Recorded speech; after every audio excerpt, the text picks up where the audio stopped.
Naquele tempo, grandes multidões acompanhavam Jesus. Voltando-se, ele lhes disse: se alguém vem a mim, mas não se desapega de seu pai, sua mãe, sua mulher e seus filhos, seus irmãos e irmãs, e até da sua própria vida, não pode ser meu discípulo. Quem não carrega a sua cruz e não caminha atrás de mim, não pode ser meu discípulo. Com efeito, qual de vós, querendo construir uma torre, não se senta primeiro e calcula os gastos para ver se tem o suficiente para terminar? Caso contrário, ele vai lançar o alicerce e não será capaz de acabar. E todos os que virem isso, começarão a caçoar, dizendo: este homem começou a construir e não foi capaz de acabar. Ou ainda: qual é o rei que, ao sair para guerrear com outro, não se senta primeiro e examina bem se com 10.000 homens poderá enfrentar o outro que marcha contra ele com 20.000?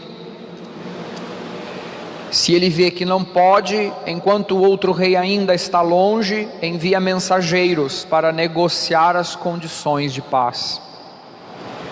Do mesmo modo, portanto, qualquer um de vós, se não renunciar a tudo que tem, não pode ser meu discípulo. Palavra da salvação. Glória a vós, Senhor.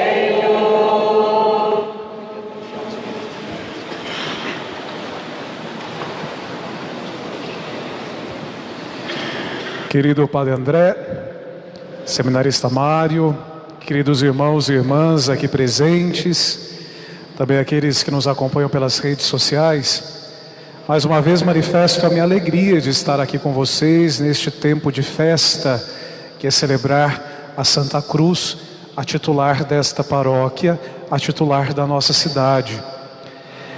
Para nós é um motivo ainda mais jubiloso, ao longo desses dias, meditarmos uma exortação do Papa Francisco que fala sobre a juventude. Quem já esteve nos outros dias e quem pretende estar nos próximos dias desta novena, certamente terá a oportunidade de meditar muito sobre o valor da juventude na nossa igreja e o valor da nossa igreja ser sempre jovem. Então estas questões permeiam todos os parágrafos da exortação, então nós vamos ouvir falar muito sobre isso. Hoje, de modo especial, nós vamos meditar o terceiro capítulo desta exortação. É um capítulo mais difícil de explicar, até porque ele faz uma leitura da juventude nos tempos de hoje. Ele quer mostrar como está a nossa juventude hoje. E o que é mais bonito percebemos, o Papa aqui usa muitas vezes, não a opinião particular que tem, não apenas a opinião dos bispos que participaram do sínodo, mas cita por diversas vezes o que os jovens dizem. Ou seja, nós não estamos aqui apenas para dizer o que a juventude tem que fazer, mas nós estamos, antes de tudo, querendo escutá-la. Irmãos, neste documento, neste capítulo, aliás, o documento, Papa intitula o capítulo como Vós sois o agora de Deus. O que quer dizer isso? Nós costumamos dizer que a juventude é o futuro da humanidade, que a juventude é o futuro do Brasil. O Papa vem discordar disso. Ele diz que a juventude não é o futuro, a juventude é o agora. Porque os jovens já não são mais crianças, já têm a sua liberdade consumada, já têm a sua consciência elaborada e estão na sociedade para exercer um papel que é todo deles, e um papel que é muito importante. E é por isso que nós temos que cuidar muito dos jovens, não apenas como aqueles que serão, mas aqueles que já são. E aí então queremos resgatar o valor desses nossos irmãos dentro da nossa igreja. Como eu disse, neste capítulo, o Papa tenta definir a situação da juventude hoje. Ele começa dizendo da dificuldade que é fazer isso. Se eu perguntar para cada um de vocês como está a juventude hoje, provavelmente nós vamos elencar primeiro uma série de problemas. A gente vai falar que a juventude é isso, que é aquilo, especialmente o que ela deixou de ser. E aqui, quando fazemos isso, nós ficamos cheios de saudosismo. A gente sempre diz: no meu tempo era assim, agora já não é mais. No meu tempo era assim, agora já se perdeu tudo. E a gente tem uma tendência, uma tentação muito forte de apenas focar aquilo que é negativo da juventude hoje. E aqui o Papa nos surpreende com uma outra postura. Claro que ele, como qualquer um de nós, quando olhamos a situação dos nossos jovens hoje, encontra muitos problemas, muitos desafios, muitas sombras. A diferença não está em reconhecer isso, a diferença está na forma de fazer isso. Ao invés de olharmos para a juventude, condenando a juventude por aquilo que ela é, nós olhamos com um olhar cristão sobre ela. E aqui, eu me recordo, embora o Papa não a cite, de uma encíclica de um outro Papa muito santo, muito parecido com o Papa Francisco, que é o São João 23, sem dúvida a minha maior referência de igreja. São João 23, quando escreve uma encíclica social, ele define a igreja, que é justamente o título da encíclica, como Mater et Magistra, mãe e mestra. Para mim esta é a melhor definição de igreja. O que é a igreja? Ela é mãe e ela é mestra. Então, o que é a igreja? Ela é? Vocês estão assim meio murchinhos por conta do feriado? Ela é? Vai mais forte. A igreja, ela é? Por que é importante recordarmos esses dois conceitos, não separá-los? A igreja, ela é mestra, porque sem dúvida nós somos portadores da verdade do Cristo. Nós temos muitas coisas para oferecer para a sociedade, para a juventude, porque a igreja ela tem uma doutrina, ela tem a palavra, ela tem a tradição, e isso sem dúvida é um tesouro da nossa igreja. Por isso ela é mestra, mas ela não é só isso, ela é junto disso mãe. E mãe tem um jeito todo especial de corrigir. Toda mãe é por natureza uma mestra, né? Eu, por exemplo, recebi muitos ensinamentos da minha mãe. Tenho certeza que ela está em casa vendo no Facebook, que ela sempre assiste as missas daqui. De vez em quando ela comenta. E minha mãe sempre foi mestra, mas ela é mãe. E eu tenho certeza que eu não preciso aqui explicar muito a diferença de uma mãe que corrige. Porque uma mãe sempre corrige porque quer o bem de seu filho. Mas uma mãe sempre corrige com... Vocês não são mães ou não tiveram mães? Como é que é o negócio? Uma mãe sempre corrige com... Muito bem. Corrige com amor. Qual que é então a nossa postura de igreja diante do mundo? É corrigir? Sim. Mas fazer isso como mãe, com amor. E é tão bonito perceber esta nova forma de compreender a ação da igreja. Quando nós olhamos o mundo, quando olhamos a sociedade, nós não estamos aqui para condenar ou para julgar tudo. Nós estamos aqui para ser mãe e mestra da sociedade, para ser igreja sim. Essa é uma concepção muito dada ao Concílio Vaticano II, que quando fala sobre a igreja e sobre o tempo presente, não condena como se aconteceu outrora, mas olha a igreja com a sociedade, o mundo, com gaudium et spes, com alegria e esperança. Como é que a gente olha então a nossa juventude? Sabendo consciente dos seus desafios, dos seus problemas, sim, mas com alegria e esperança. Eu falo disso ao mesmo tempo com enorme satisfação, mas ao mesmo tempo com muita preocupação. Eu tenho percebido ao longo dos tempos que a nossa igreja parece que se desvirtua destas verdades, que são verdades tão profundas da substância da igreja. Eu vou contar um episódio para vocês que aconteceu recentemente aqui no Brasil. Espero que vocês compreendam bem. Eu vou andar, o celular vem junto? Pronto. Eu me sinto tolhido ali atrás. Aconteceu em São Paulo, alguns dias atrás, um episódio muito triste.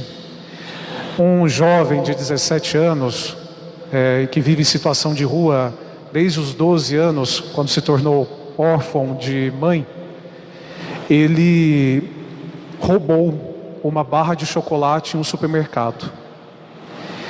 E por ele roubar essa barra de chocolate que valia R$3, ele foi pego pelos seguranças do supermercado e foi torturado nu com um fio de eletricidade por 40 minutos.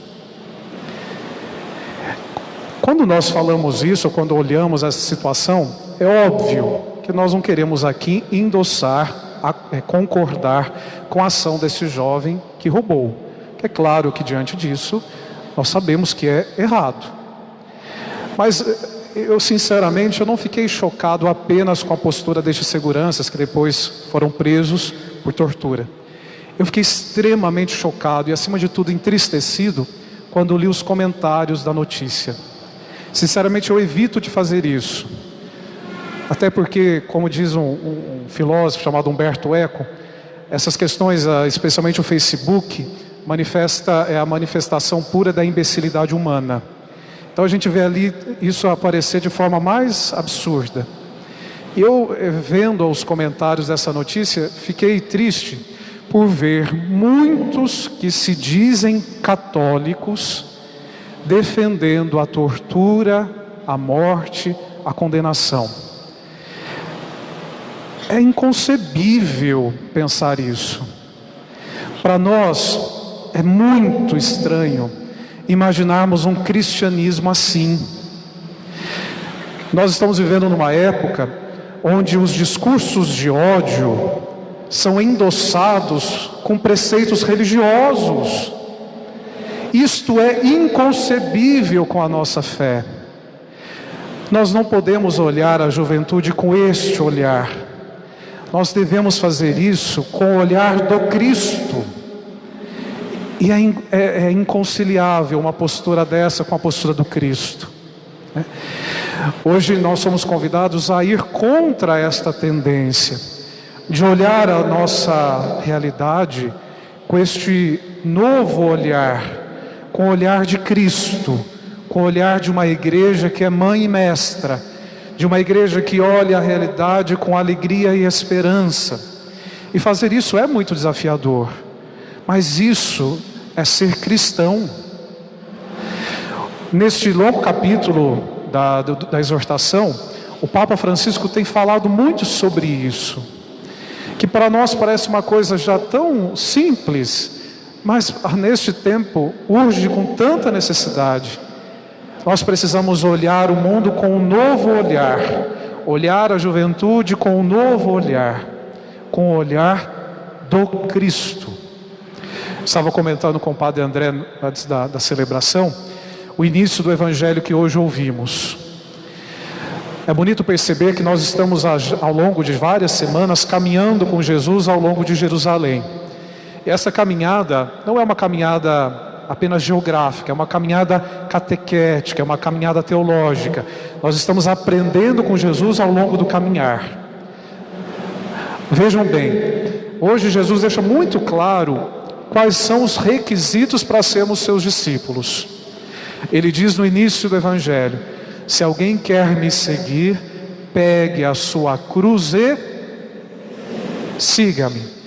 Mas em um outro momento, neste mesmo início do Evangelho, ele fala: pegue a sua cruz e vá atrás de mim. Parece uma coisa tão simples, uma coisa óbvia, mas ele tem todo um significado especial. Porque nós vamos atrás de Jesus. Quem dita o caminho então? É Ele. Quem dita o caminho é Ele. Nós vamos atrás dele, com a nossa cruz. Ele carregando a dele, nós carregando a nossa. Mas nós vamos atrás dele. Qual que é a tentação que todos nós temos? É querer pegar a nossa cruz e ir na frente de Jesus. Queremos dizer como temos que carregar a nossa cruz, quais são os caminhos que temos que seguir. E aqui Jesus diz, não, quem quer me seguir tem que ir atrás. Então hoje nós queremos fazer isso, seguir Jesus percorrendo o caminho atrás dele, para que ele nos direcione aquilo que devemos fazer. Então, nessa postura da juventude, queremos olhar, os nossos jovens com este olhar de Jesus. O Papa diz uma frase, espera aí que eu já volto, já volto, pronto. O Papa diz uma frase muito bonita e até provocante. O Papa diz o seguinte: não podemos ser uma igreja que não chora à vista destes dramas de seus filhos jovens. Se o pranto não te vem, pede ao Senhor que te conceda derramar lágrimas pelo sofrimento dos outros. Quando souberes chorar, então serás capaz de fazer algo do fundo do coração pelos outros. Olha como isso é forte. Só quando souberes chorar, então serás capaz de fazer algo do fundo do coração pelos outros. Ou seja, o Papa recorda aqui a necessidade de termos a sensibilidade diante do outro, de um modo especial aqui pelos jovens. Não podemos ter apenas uma postura que corrige, que condena, que denigre, mas acima de tudo que chora por eles. Quando nós encontramos os desafios da nossa juventude, e o Papa cita alguns, como por exemplo o individualismo, a reificação, o isolamento, as drogas, a grande dilema de hoje que é a migração e por aí vai. O Papa fala que precisamos olhar para esta realidade com a sensibilidade. E se não fazemos isso, precisamos pedir a graça de Deus das lágrimas. Olha o quanto isso é forte. Olha como isso muda o nosso jeito de ser. Precisamos chorar pelos que sofrem. Então hoje queremos olhar a nossa juventude. Eu tenho certeza que vocês farão depois com os outros padres que virão, com esta nova ótica, com essa nova forma, com este olhar que tem lágrimas, este olhar que tem sensibilidade. Tem uma cantora que eu gosto muito, Mercedes Sosa, uma cantora argentina que morreu há pouco tempo. Ela tem uma música célebre que diz: eu só peço a Deus que a morte não me seja indiferente.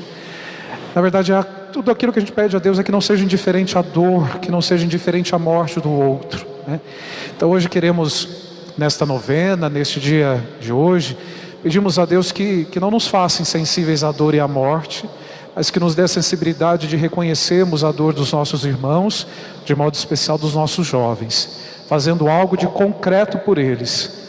Nós lidamos com jovens nas nossas famílias, no nosso trabalho, e precisamos ajudá-los a ser igreja para eles, e uma igreja que é mãe e mestra. Glória ao Pai, ao Filho e ao Espírito Santo,